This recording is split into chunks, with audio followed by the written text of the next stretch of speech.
Listen. I want to tell you two things. One,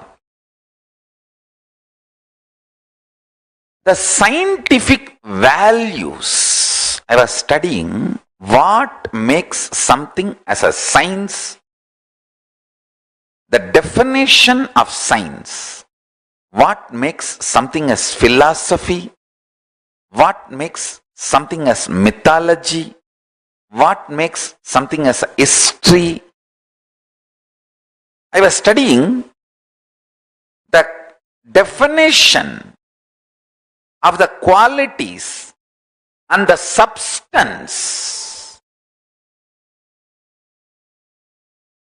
What is the substance and what is the quality declares something as a science, something as mythology, something as history, something as philosophy. I tell you, after thoroughly studying, and I was also spending some time with many different autobiographies of people from various walks of life, from different parts of the world and different time and culture. Listen. The conclusion I arrived, Vedas and Agamas have highest qualities and values of science. Understand? The revelations and declarations of Vedas and Agamas, whether in the field of health, in the field of cosmology,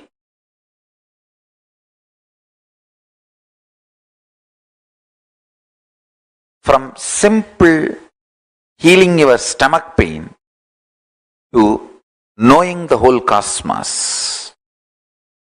The revelations of Agamas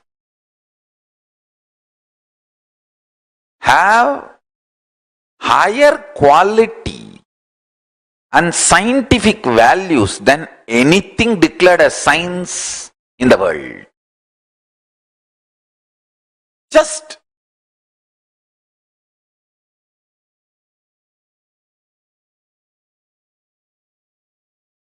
I need to wake the whole world to this reality. The Paramashivam Jnana, the quality, listen, the quality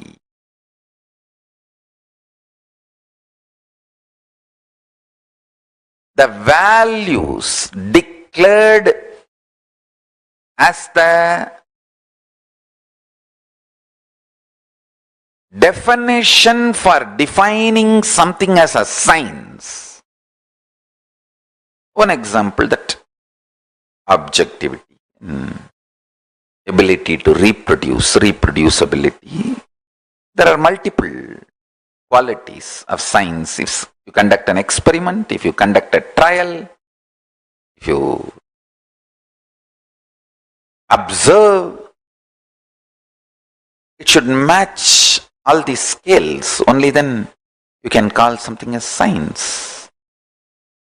Those basic values, substance which makes science a science. If you see the declarations and revelations of the Vedic Agamic truths, what is revealed in Vedagamic truths is more scientific than anything called science on the planet Earth. My life's mission is to make humanity wake up to that reality.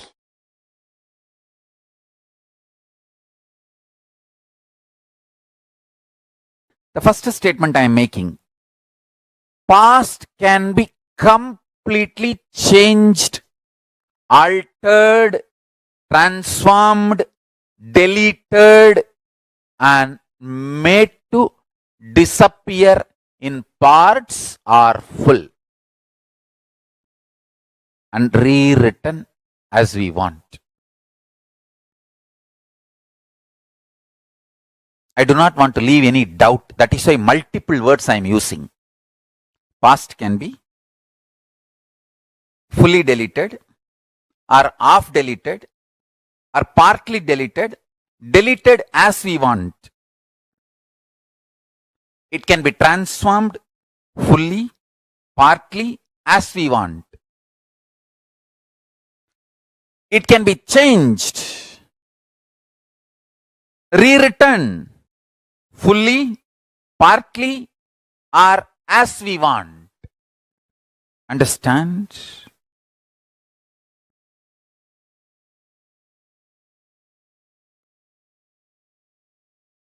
I am not talking about future. I am talking about past. Let me repeat. If you think you missed it, I am repeating.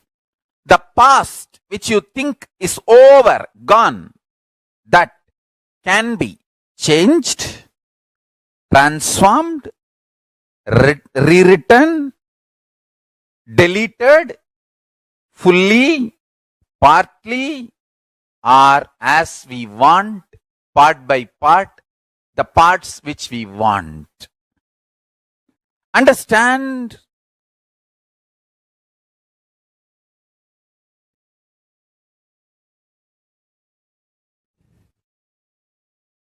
I'll tell you one small incident. I used to make a lot of beautiful deities in clay.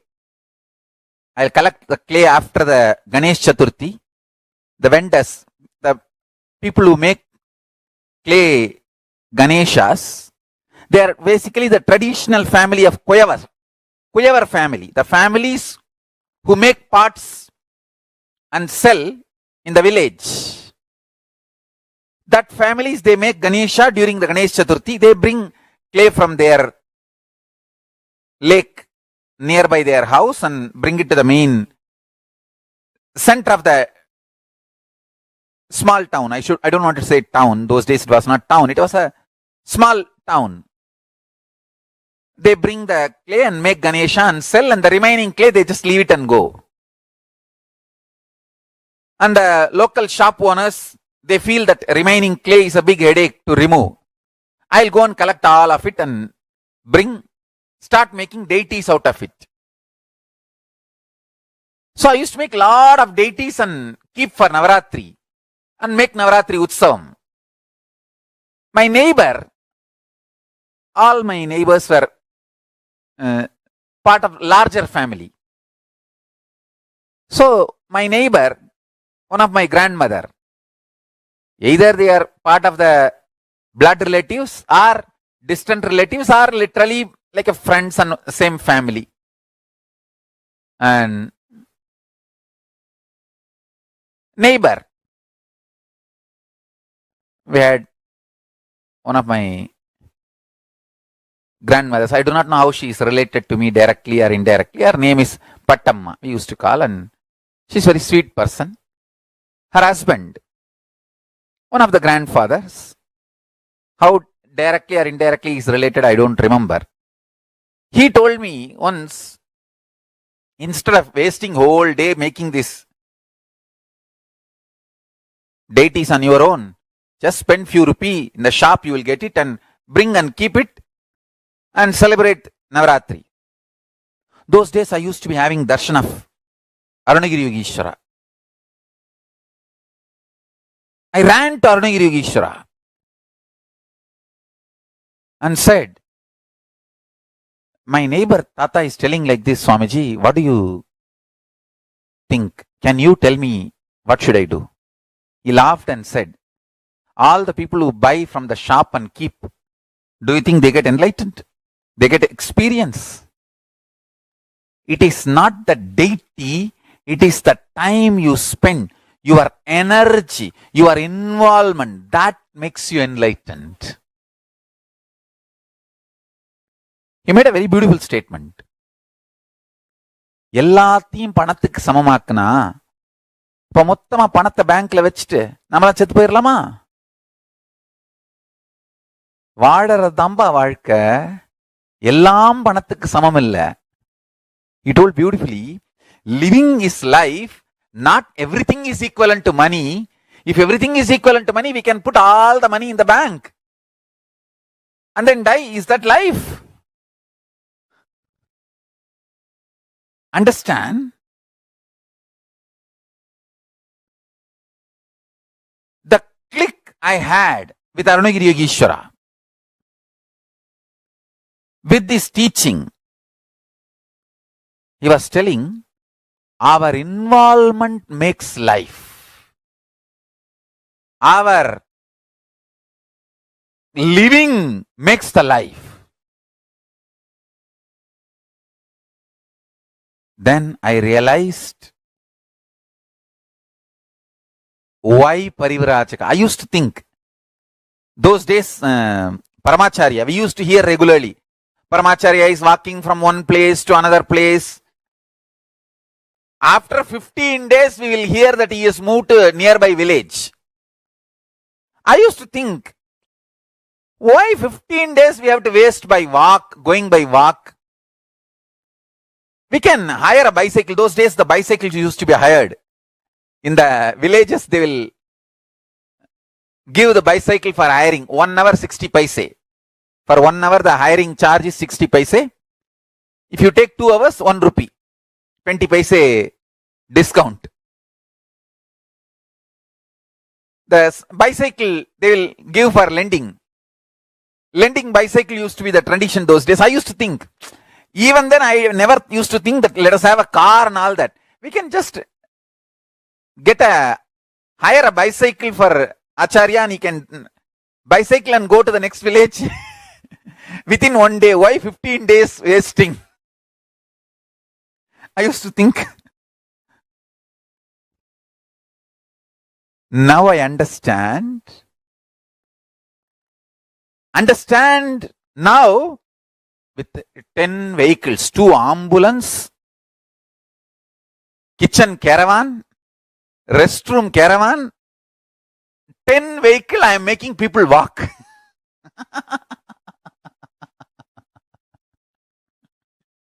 Because I know.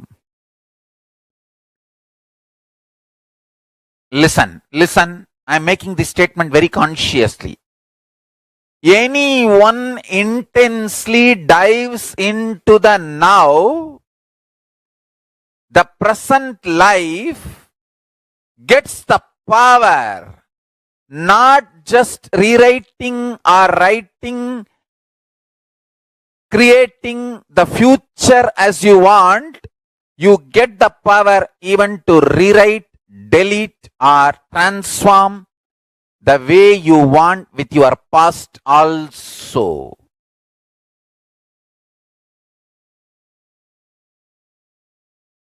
You may think Swamiji will always exaggerate. No. If you think I always exaggerate, you are man. You are human being. If you think, he will tell the truth only, even though it looks like exaggeration. You are my disciple. If you think I always exaggerate, you are just ordinary human being. If you know, yes, it may look exaggeration, but he is always right. In few days I will understand, in few days I will realize what he said. Then you are my disciple.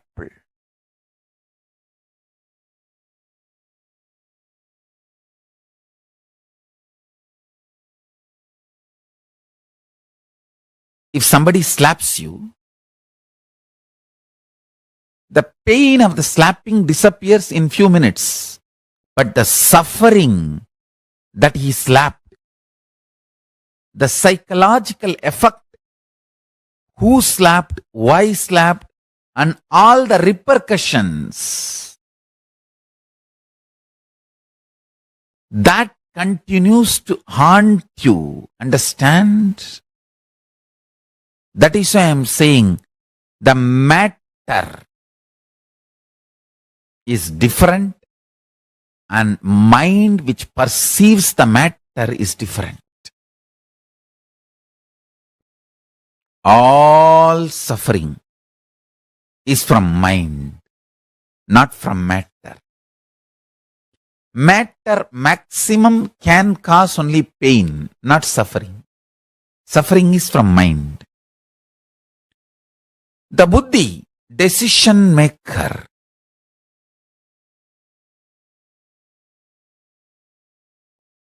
always tries to compromise, knowing the mind is delusion. Understand? That is the biggest problem. See, the buddhi knows the ultimate truth, consciousness, but it always consoles itself. I know this is the highest truth, but this is the practical reality now. So let me respond to it. Understand? Not responding to what you believe as practical reality is the most practical reality. If you want to be really practical, do not respond to what you believe as practical or what is presented to you as practical. Anybody who does not believe in what is presented to him as practical by the mind becomes winner.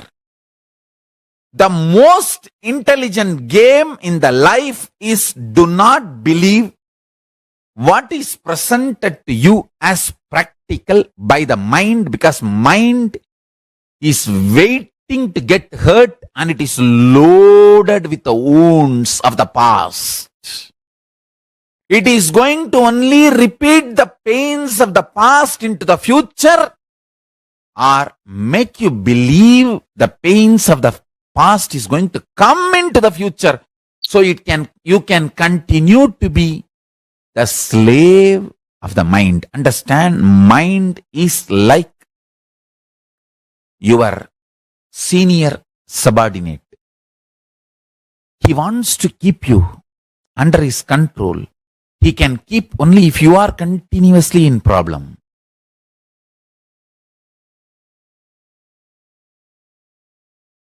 So please listen. Even listening will awaken your Kundalini Shakti and you will become enlightened. Kala is the dimension of the universe. In this dimension of existence, matter becomes energy. Energy becomes matter. Matter and antimatter nullifies each other and again becomes energy. All this happens just by will, without any effort. In this space of Kala, universes, multiverses, big bangs, black holes, planets, suns, moons, stars appear, exist for zillions of years, yugas, and dissolve simultaneously, spontaneously, without time gap chronologically. In now.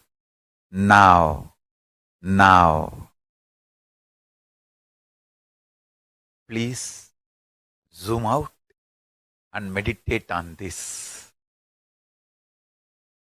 Understand? When you zoom out and meditate on now, when I am talking about now, I am not talking about Buddhist Shunya now, that nothingness now. No. I am not against Buddhism. I am not disrespecting Buddhism. Please understand. But I am not talking the Buddhist nothingness now. No. I am talking Hindu Purnatva now.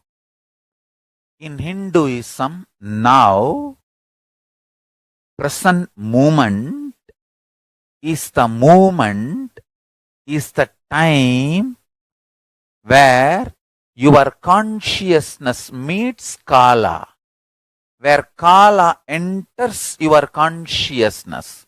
So, in this now, universe's race exists for zillions of yugas and dissolve without time gap chronologically. It hurts our brain. How can it exist zillions of years? And the next statement Swamiji is saying, no time gap. I wanted to tell you, the idea of zillions of years, trillions of years, billions of years is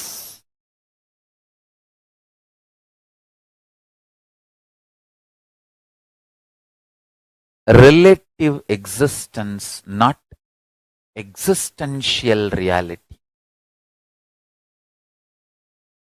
It is relative, not existence.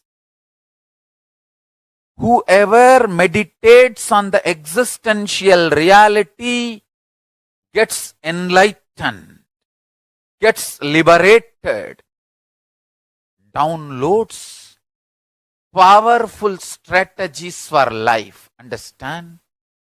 All matured strategies for life, powerful strategies for life comes from Upanishad, Vedas and Agamas.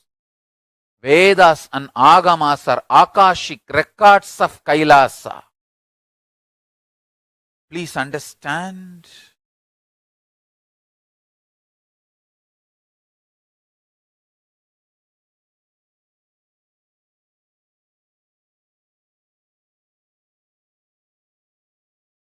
Paramashiva is revealing all these great truths to the world.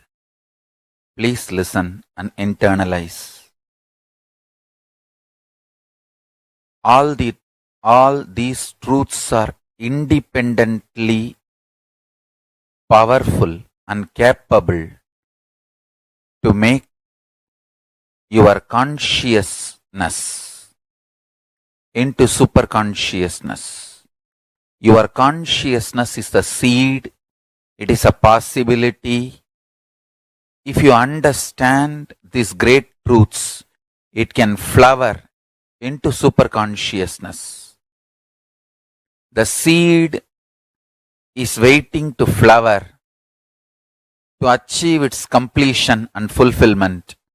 Listen and cognize these truths. You will achieve completion and fulfillment, ultimate enlightenment.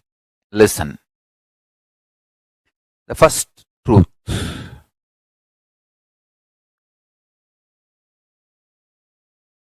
Kala continuously meets your consciousness now.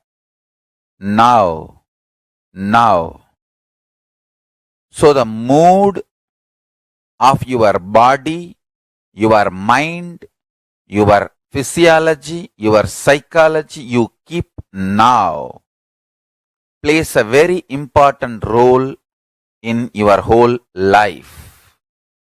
If you keep the now in incompletion or hopes, that will continue forever. If you keep the now in the completion and clarity, that will manifest forever. Kala does not meet your consciousness in the past or in the future. He meets your consciousness now, in the present. So, again and again, during your present moment, be in the space of completion. Learn to bring completion to yourself, restful awareness to yourself now. and do not have guilt or worry if you have the influence of the past and influence of the future on present now. Guilt or fear is a one more incompletion that is not going to help.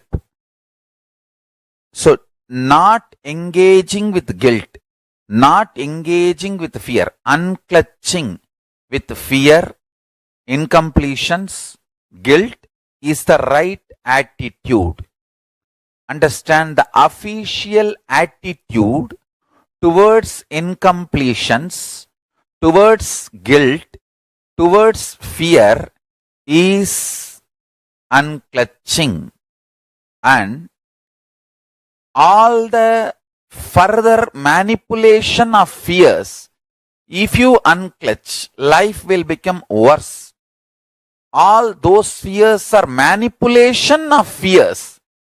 All those multi-level fears do not have the real existence. They are delusion. Constantly invading your inner space to destroy the possibility of enlightenment. Please understand. Anyone who comes to simple awareness stops behaving agitated, immature, rough, like multiple personality, all this layered fears, fear, guilt, powerlessness, incompletion are layered. Please understand, this is the Deva Rahasya. They all do not have influence over your present moment. This present moment, you meet the consciousness. Consciousness meets Kala directly. So, any practice you do in the present moment, for example, you declare completion.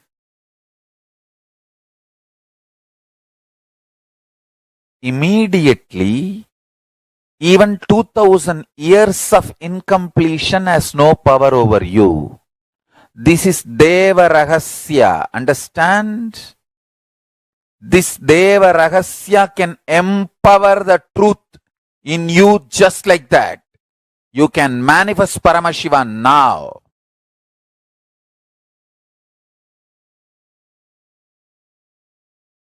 Hinduism not only claims, it declares, not only the future can be built as you want, the past can be altered as you want. If you start practicing completion from today, every night, not only you will build your future as you want, I give you the power to change your past as you want. Start practicing completion intensely, sincerely every day, you will understand. Building the future as you want is possibility. Changing the past as you want is power. Understand?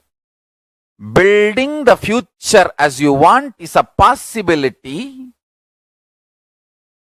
Changing your past as you want is power.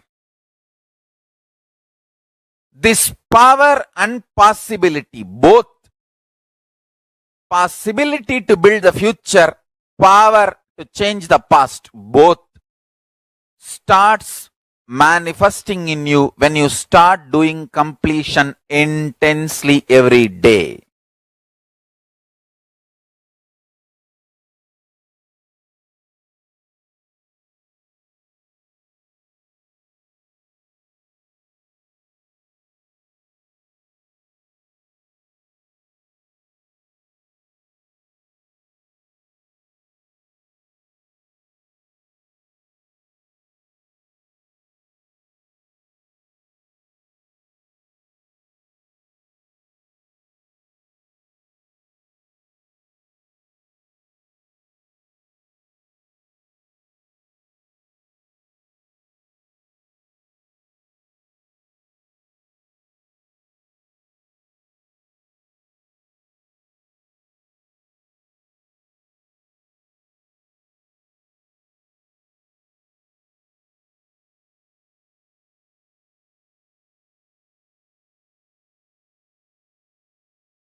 Nityanandan. I hope all of us enjoyed this amazing revelation by Swamiji on how to rewrite your future. What kind of a past we had, how that impacts our future, how you can rewrite your future. Powerfully, Swamiji explained, human beings are endowed with the energy to make what they want as a reality in their life. We are not, like Swamiji said, we are not beggars sent to planet Earth. We are not sent as beggars to the planet Earth. God is not a sadist. If you will, planets always come to you. In three ways they come to you. If you are praying, they come to you as God. If you are declaring, they will come to you in a negotiation table. If you are responding from the space of oneness as a Paramashiva, they just do what you see. Understand? We all have the ability to rewrite your future.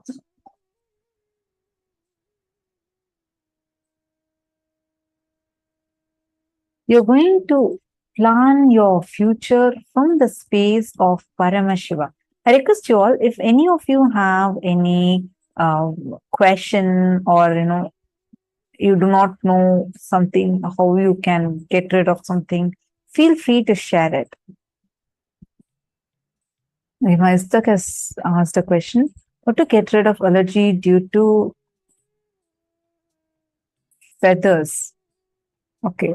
I'm using it as weather getting cold. Okay. When I use it, I wake up with stuffy nose and puffy eyes. How can I complete it? See, there are few things, ma. The way how in our biomemory level, we believe that these things have certain properties. All that you need to be careful with. But whether your body is going to react to it or not, you have to train your body. Completion technique. It's not just the completion relieving process alone. Like, for example, this is going to cause a allergic reaction for you. How are you going to be completing that? Like, you may be able to complete it if something had happened, the conclusion came from this birth. What if this was there from in your very biomemory? You understand it? Now, for such things, you have to consciously change it. Take the respective actions required, or if something, see, in your particular example, you can see logically what are the actions that you could take to prevent that as your body is reacting to it. Second, talk to your body. It actually will listen to you. Talk to your body and ask it. You will see from the space of Paramashiva, when you make a declaration saying, from this moment, this is not going to bother me anymore, the particular object will lose its power over you.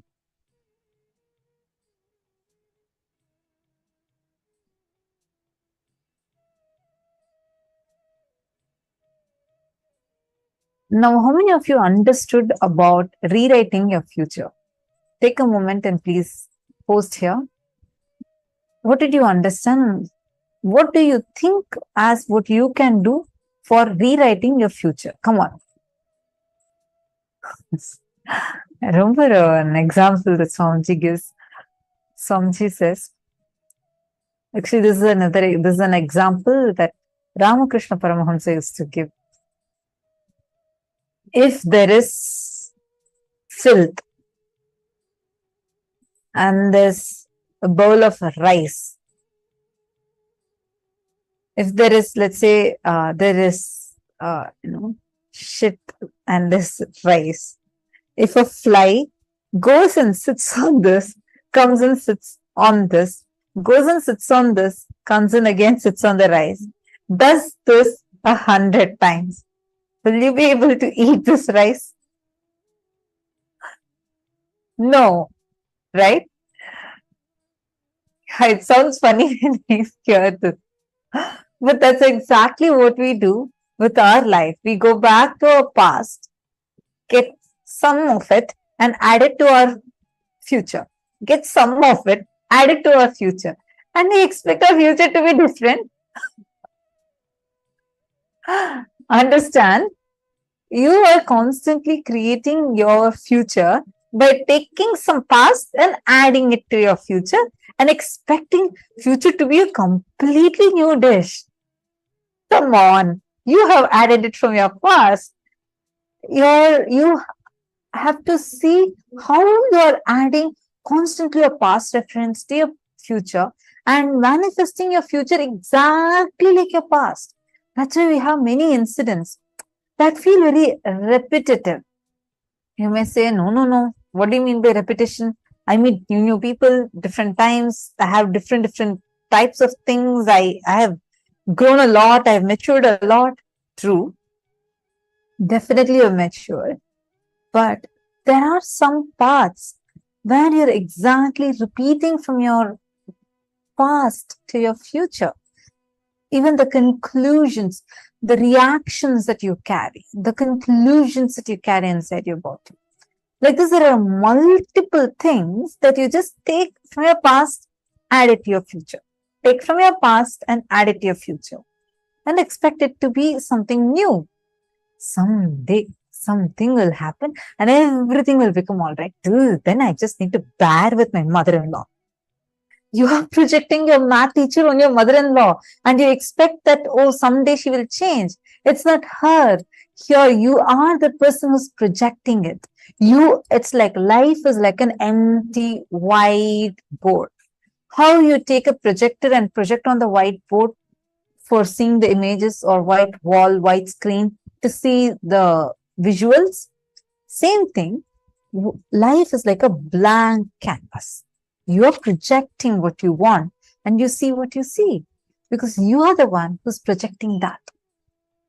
You're creating your reality. You're creating the future the way you want it. So what now? Okay, this is something happening. So should we just leave it? No. Arey, we have Swamiji, Paramashiva himself with us. And he's here to empower us to have the ability to change the future, rewrite the future the way you want it, how you intend to be. Understand, your intention is powerful. You can have an intention now. Let's say, Ma Nitya Guru Prasadini wants to become a serving Epitajaman. Now, till now, whatever might have been the thing. So now if she decides, okay, from this moment, this is the kind of future how I want to be, with a simple decision and declaration, your future can change. It can completely transform.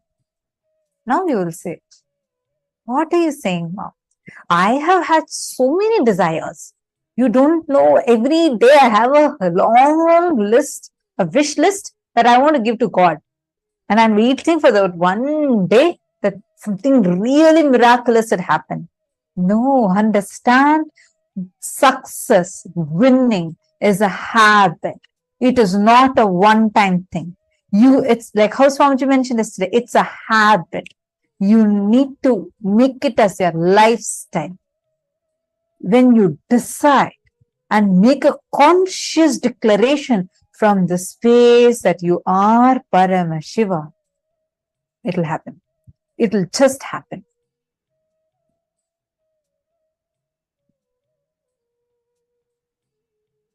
Okay, a beautiful question.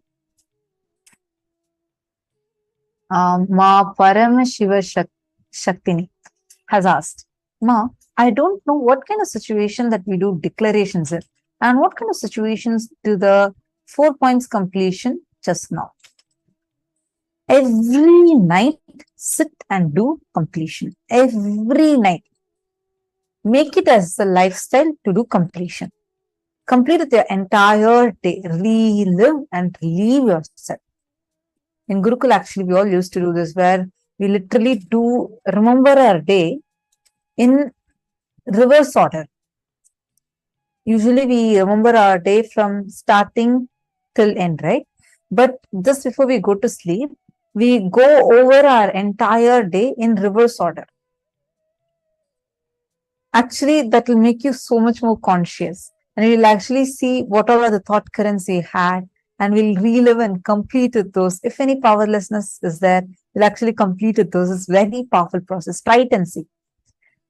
In every time your past is able to influence you, see, if your past is having an impact over you, your present, in such situations, sit and do the completion. When you start doing completion regularly, you will understand. At one point, you'll feel like, my decision is enough. I can just tell myself unclutch or complete. Let me be in completion with this incident. It just becomes complete. So no need at that time to sit and do this whole process again and again and again. Same way, conscious declaration is just a decision in you. Sit, chant the Mahavakya, visualize Swamiji and declare, let this become reality. Actually visualize the entire thing. Let this become reality. It will become reality. I've shared this earlier. In this one incident that happened. Like one of my favorite incidents from where like I had this as a powerful cognition. So in 2014, I got this Atmalinga in Cambodia. We were a small group of us. Just I think about 1,000 people, 1,700, 500. That's what I mean by small group. Like only that group of us who had been with Swamiji in Cambodia, we all received the Atmalinga first.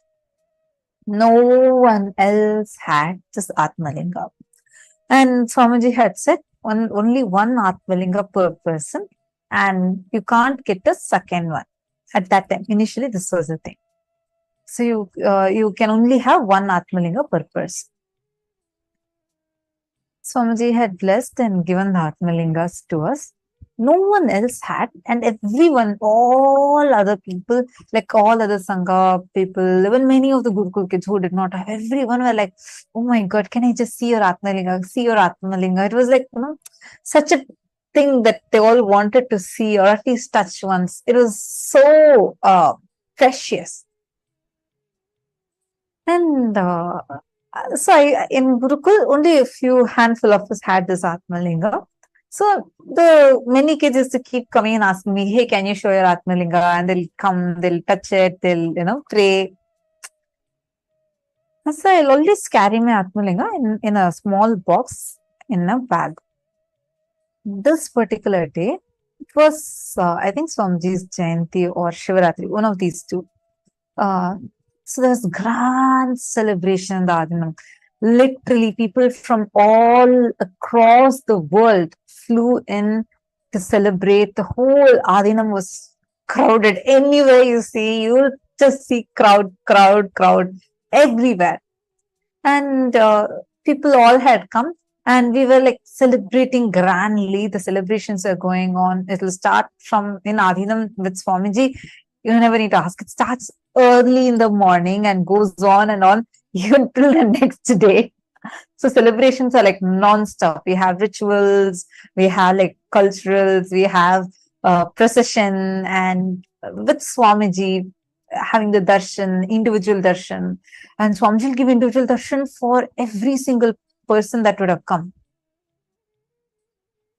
Swamiji gives like he doesn't even move from his position, right? Like some, even let's say 5,000, 6,000, 7,000 people. Swamiji will sit there till the last person receives darshan. He'll sit with the same smile, same energy, same compassion, sweetness, and give darshan. So it's such a grand celebration just to be with Swamiji and be there. On this particular day, this incident happened in 2015. Morning, Swamiji gave a satsang, and that Swamiji told us one statement. Swamiji said,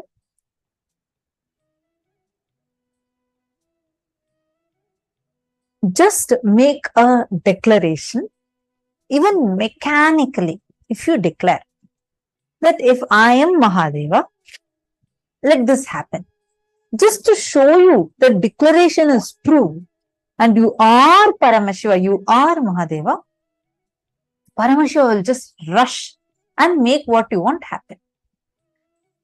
So, Swamiji had told this in the satsang in the morning. For me, it was like wow, such a big click. Because especially you don't need to believe, you don't need to cognize. Many times when something is told as, okay, you need to cognize. I used to start having like self-doubt, oh, probably because I'm not cognizing it. So this may not work for me. Like this, many of us struggle. Swamiji made even that redundant. He said, even if you mechanically just say it as words, you don't even need to have any belief or anything in it. Just mechanically say, if I am Paramashiva, let this happen. Then it will happen. So it was like a click, and a few of us, Balas, all of us were like discussing and going.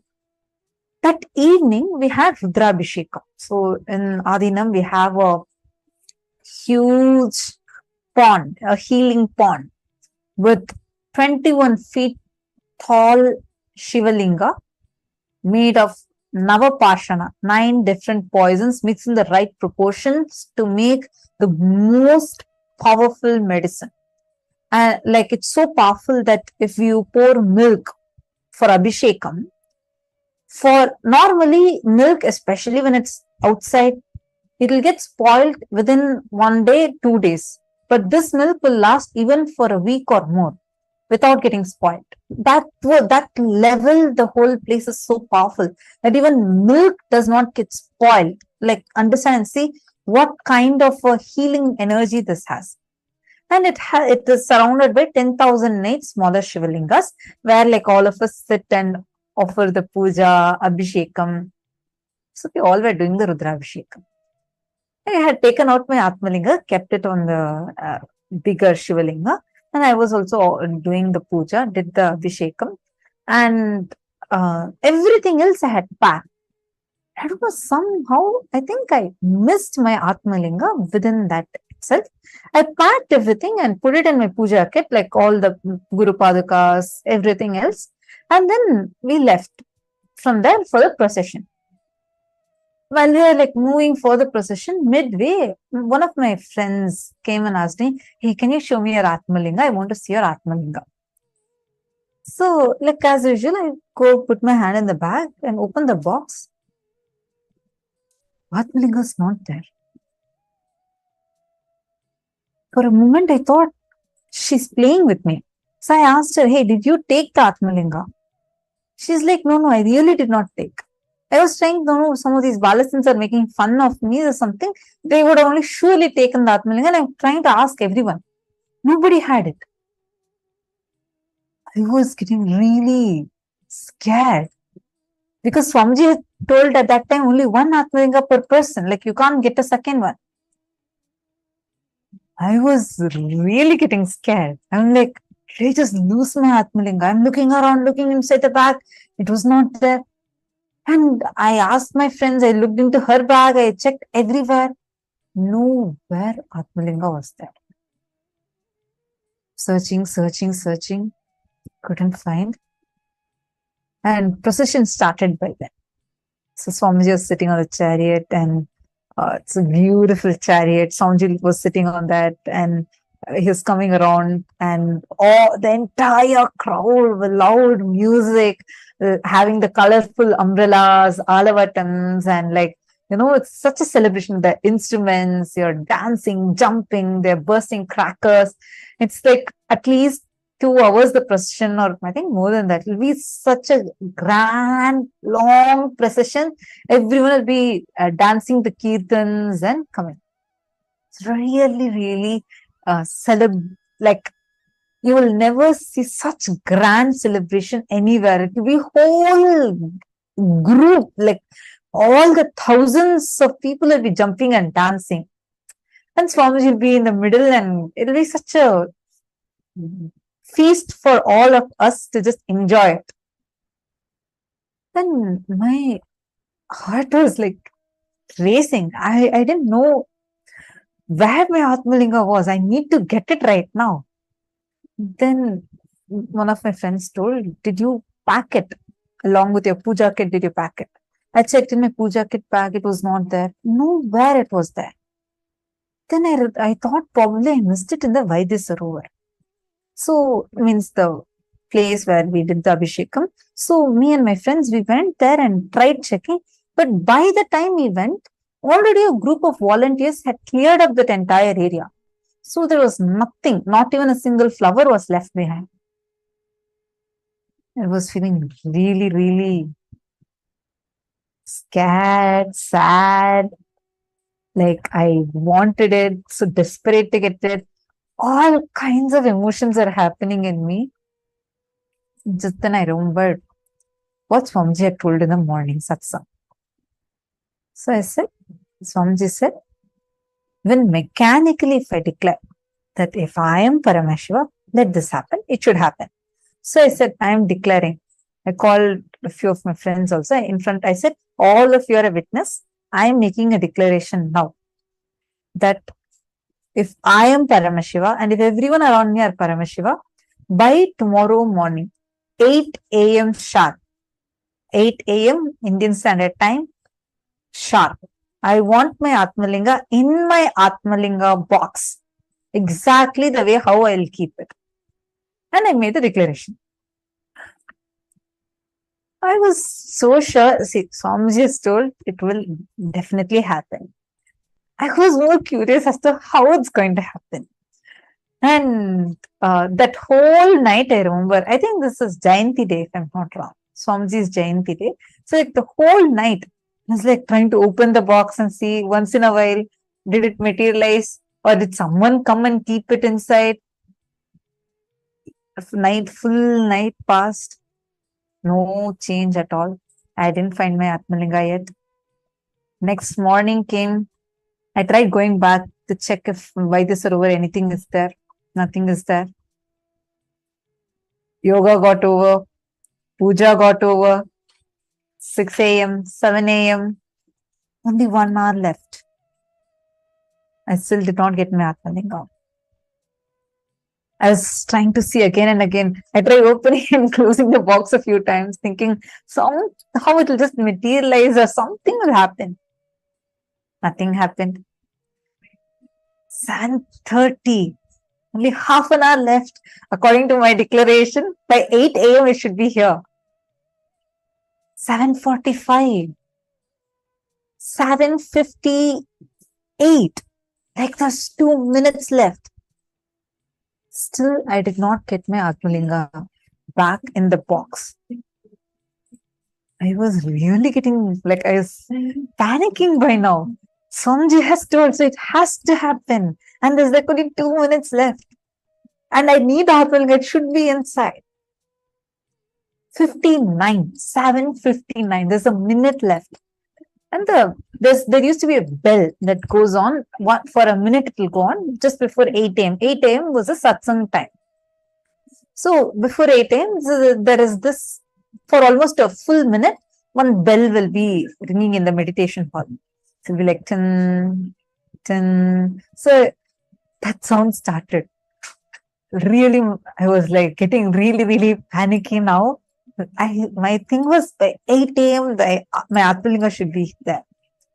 Suddenly, I felt a tap on my shoulder. I turned and saw a random lady. She was a devotee and I didn't know her. She came and asked me. She came and asked me, "Ma, is this yours?"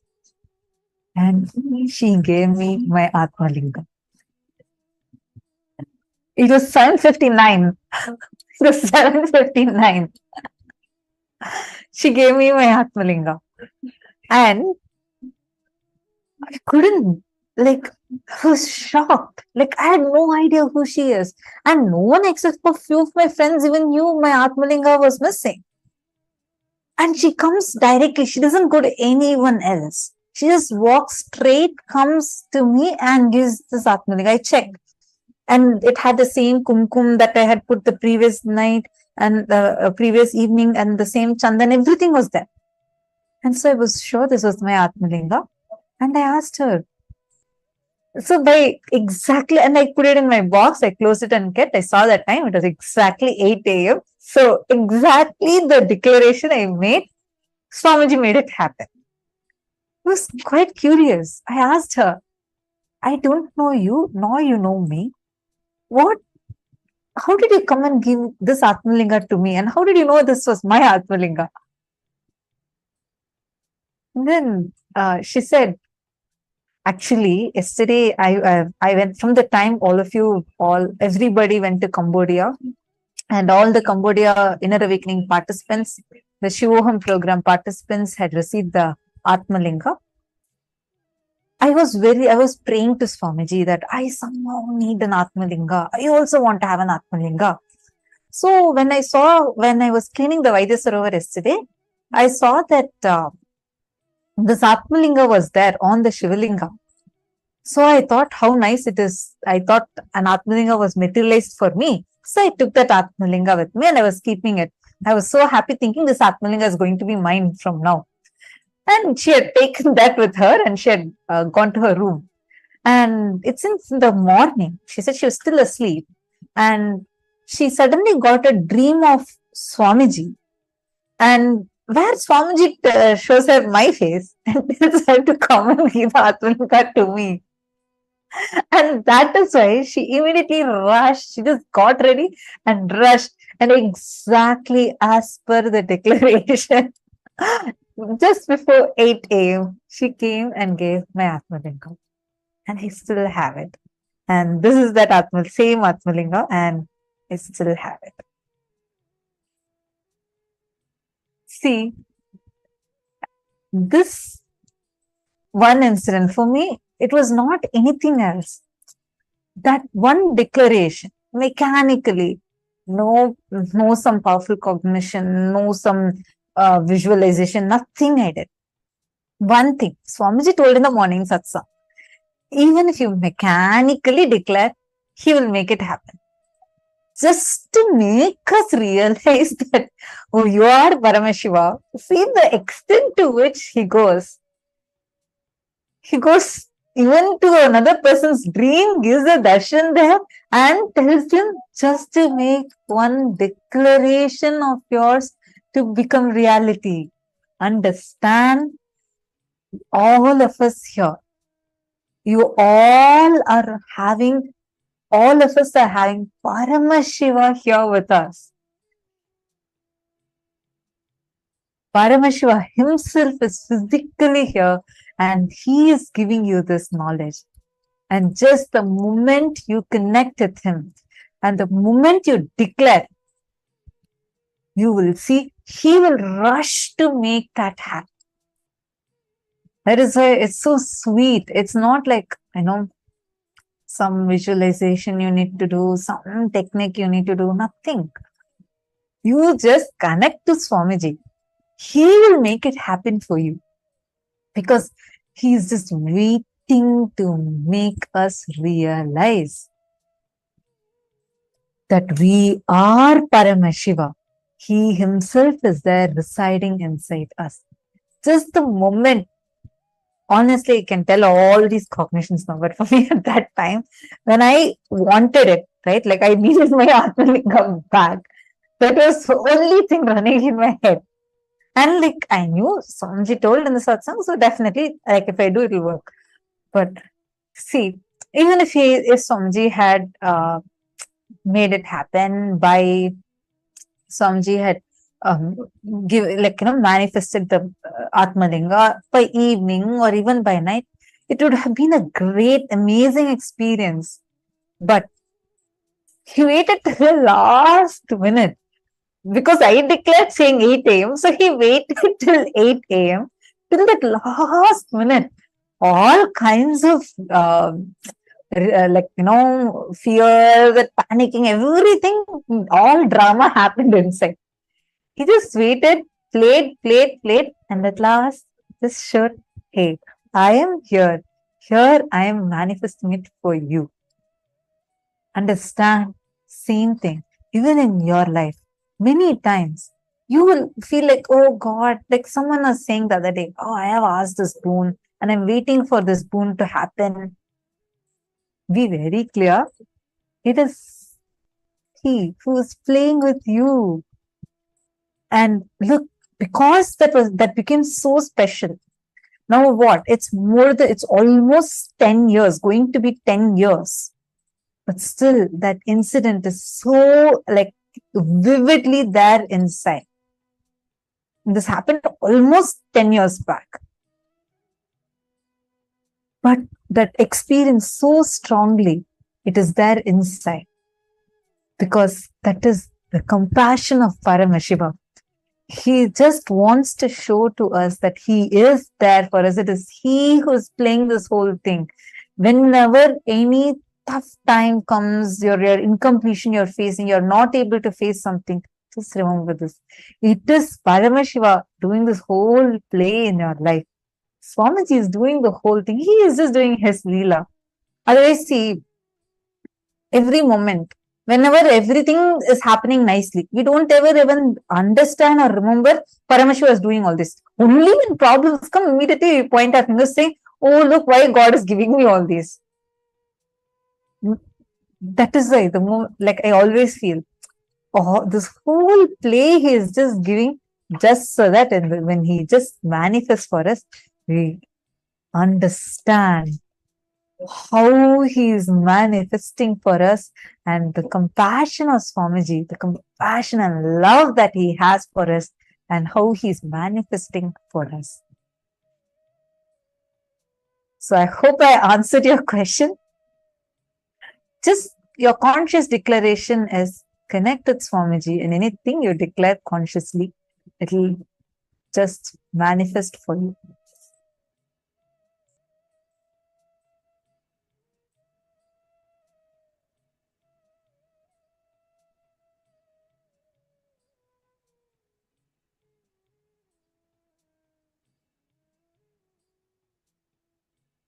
See, so many of you posting such beautiful messages. See, all of you can enjoy this experience. Each one of you can have it.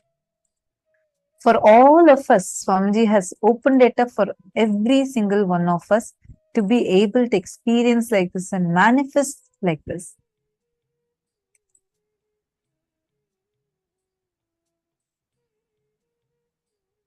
Okay, now let's all move to the power manifestation now. Sit with the same conscious declaration. Now you're going to consciously declare and move the deity. You're going to take any of your favorite deity and keep it on, or your Atmalinga, and keep it on your tab. Like take your tab, as any silicon device, even phone would work, and you're going to move it with your conscious declaration, and you're going to do the power of consciousness over matter. Please start now. Paramashivoham. Om Nityananda Paramashivoham. Om Nityananda Paramashivoham. Om Nityananda Paramashivoham. Om Nityananda Paramashivoham. Om Nityananda Paramashivoham. Om Nityananda